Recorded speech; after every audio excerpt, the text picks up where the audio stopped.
အားလုံးပဲမင်္ဂလာပါခင်ဗျာကျွန်တော်တို့ channel ကိုမုံတိုင်းတွေကအမတ်တရလေးတွေထားပြီးတွားခဲ့တဲ့ဟာတွေကို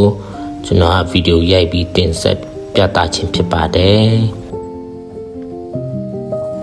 အခုဒါလဲလျောင်းနေတဲ့ဟာလေးကတော့ဒါဝယုံလေးပေါ့နော်ကျွန်တော်တို့ရဲ့ခြံအောက်မှာချောင်းတိတိလေးရှိပါတယ်ချောင်းရဲ့ဘေးနားလေးမှာဝယုံကြီးရှိပဲပေါ့နော်အဲဝယုံလေးကနေပြီးတော့ဟိုးမြေစီလွာဟိုးမြေအောက်ကနေပြီးတော့သူကအောက်ကနေပြီးတော့တခါတည်းပါလာတာပေါ့နော်အဲတပင်လုံးတခါတည်းပင်လုံးကျွတ်တခါတည်းဒီကလူတရက်ကြော်တယ်ပေါ့နော်ကျွန်တော်အရက်နဲ့ဆိုတော့2ရက်လောက်တော့မှတင်တယ်လူကြီးတော့မှ2ရက်လောက်ရှိတယ်ပေါ့နော်ဒါတော့ရေငန်တီးဆိုတာဘာဆိုလားမသိဘူးဒီအပင်ကလည်းသူကလည်းအောက်ကအမြင့်ကနေပြီးတော့သူကလည်းလဲလာခြင်းဖြစ်ပါတယ်ခင်ဗျာဒါဒီအပင်လေးကတော့ကနဆိုးတီးပင်လေးပေါ့နော်ကနဆိုးတီးပင်ကလည်းဒါကျွန်တော်တို့ channel ရဟာပါပဲအကုန်လုံးအခုဒီကနဆိုးတီးပင်ကလည်းအတီးတွေကတော့အများကြီးတီးနေပြီဒါပေမဲ့မုံတိုင်းရဲ့အမတ်တရလေးပေါ့နော်ပြီးသွားတာသူကလည်းအဲ့လိုပဲအောက်ဟိုအမြင့်ကနေပြီးတော့တခါတည်းကျိုးပြီးတော့ခါတဲ့အပင်လိုက်လဲရောဖြစ်ပါတယ်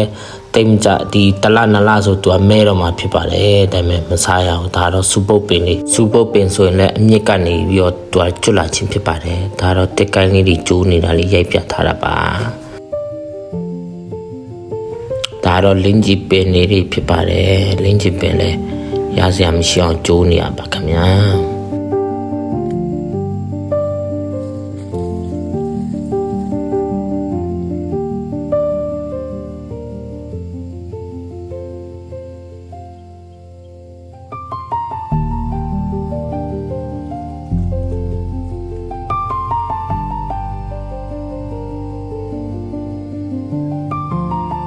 အခုဒီကျိုးပြီးလဲနေတဲ့ဟာရဲ့ပြီးရင်အကိုင်းလေးတွေကျိုးနေတဲ့ဟာလေးကတော့ဒါတွေကတော့တပန်းပင်လေးတွေဖြစ်ပါတယ်ခင်ဗျာ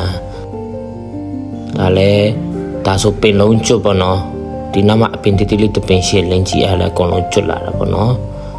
ဒါငပြောချမ်းငပြောတီးရလဲငပြောပင်လည်းကျွေလာတာဟိုပါပေါ့နော်လဲကုန်တာပေါ့နော်ကဲခုလိုမျိုးကျွန်တော်ရဲ့channel မှာမုံတိုင်းလေးအမတ်တရလေးတွေလာပြီးသွားတဲ့အတွက်ကြောင့်မလို့သူပဲကျေးဇူးတင်ရှိပါတယ်ခင်ဗျာ